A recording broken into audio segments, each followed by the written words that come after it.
डुमरिया नामक एक गांव में अर्जुन नामक एक लड़का अपनी माँ के साथ एक झोपड़ी में रहा करता था। अर्जुन का हमेशा से ही एक सपना था कि वो अपनी माँ को इस गरीबी से दूर करे और उसे वो सब कुछ दे जो उसकी माँ को नहीं मिला। एक दिन अखबार में एक नौकरी का ऑफर आया जिसमें लिखा था कि जो लड़का इस परीक्षा में एक S2 आएगा उसको एक बहुत अच्छी नौकरी मिलेगी और महीने में 1 लाख का वेतन भी मिलेगा। तभी अर्जुन मन ही मन में सोचता है, क्या मैं सच में यह कर सकता हूँ? क्या मेरे पास इतना साहस है कि मैं इस कठिन रास्ते पर चल सकूं? मुझे लगता है कि अगर मैंने खुद को पूरी तरह से लगा दिया तो कुछ भी संभव है।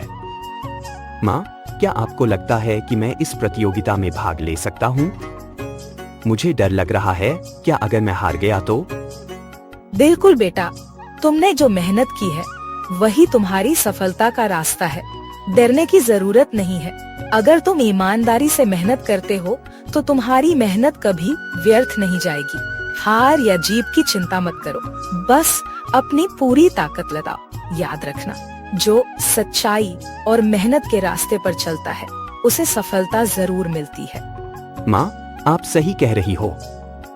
मुझे अब किसी चीज से डरने की जरूरत नहीं है। मैं मेहनत करूंगा और अपने सपनों को पूरा करूंगा। अर्जुन, तुम क्या सोचते हो? यह सब बहुत बेकार है। हम जैसे छोटे गांव के लड़के कभी कुछ नहीं कर सकते। तुम सिर्फ अपना वक्त बर्बाद कर रहे हो। यह शिक्षा की प्रतियोगिता तुम्हारे लिए नहीं है। विष्णु, मैं समझता हूँ कि तुम्हारी सोच कैसी है, लेकिन मैं यह मानता हूँ कि मेहनत से सब कुछ संभव है। तुम्हारी बातों का मुझ पर कोई असर नहीं होगा, क्योंकि मैं जानता हूँ कि अगर मैं खुद पर विश्वास करूंगा तो मुझे सफलता जरूर मिलेगी। तुमने क्या सोचा है अर्जुन? मेहनत से कोई फर्क नहीं पड़ने वाला। तुम जितना चाहो मेहनत कर लो, लेकिन हमारा हाल वही रहेगा। मैं जानता हूँ विष्णु, तुम्हारी सोच अभी नकारात्मक है, लेकिन कभी ना कभी तुम्हें यह समझ में आएगा कि मेहनत और सही दिशा में काम करना ही हमें सफलता की ओर ले जाता है। तुम अभी जो कह रहे हो वह सिर्फ तुम्हारी सोच है, लेकिन एक दिन तुम खुद देखोगे कि मेहनत से क्या हासिल किया जा सकता है। कुछ दिन बाद अर्जुन कड़ी मेहनत करता है। दिन रात पढ़ाई में व्यस्त रहता है। वह खुद को पूरी तरह से प्रतियोगिता के लिए तैयार करता है। संजू उसे फिर से मजाक उड़ाता है। तुम क्या कर रहे हो अर्जुन?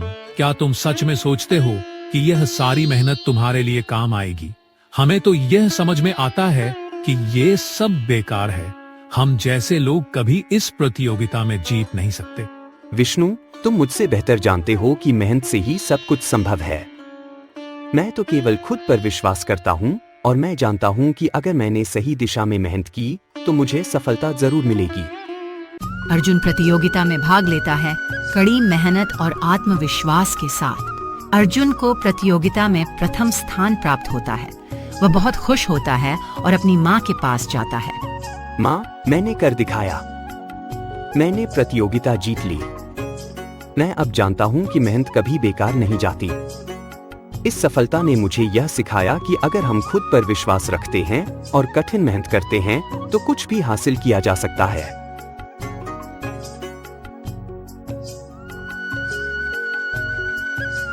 अर्जुन और विष्णु की मुलाकात होती है। विष्णु अब अर्जुन की सफलता को देखता है। अर्जुन, मुझे तुमसे कुछ कहना है।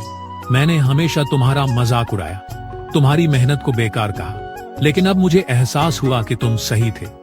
तुम्हारी मेहनत और विश्वास ने ही तुम्हें सफलता दिलाई। तुमने मुझे दिखा दिया कि अगर हम मेहनत करें और सही दिशा में जाएं, तो हम किसी भी मुश्किल को पार कर सकते हैं। विष्णु, मैं खुश हूँ कि तुमने यह समझा। मेहनत और सही दिशा से ही सफलता मिलती है। अब तुम भी खुद पर विश्वास रखो और अपने सपनों को पूरा करने की कोशिश करो। याद रखना, सफलता का रास्ता केवल मेहनत और आत्मविश्वास से गुजरता है। अगर हम मेहनत और ईमानदारी से काम करते हैं तो कोई भी सपना अधूरा नहीं रहता। सफलता सिर्फ उसी को मिलती है जो पूरी निष्ठा और मेहनत से अपने लक्ष्यों के लिए काम करता है। किसी भी मुश्किल में हमें हार मानने की बजाय खुद पर विश्वास करना चाहिए। मेहनत और आत्मविश्वास ही हमें हमारे सपनों तक पहुंचाते हैं।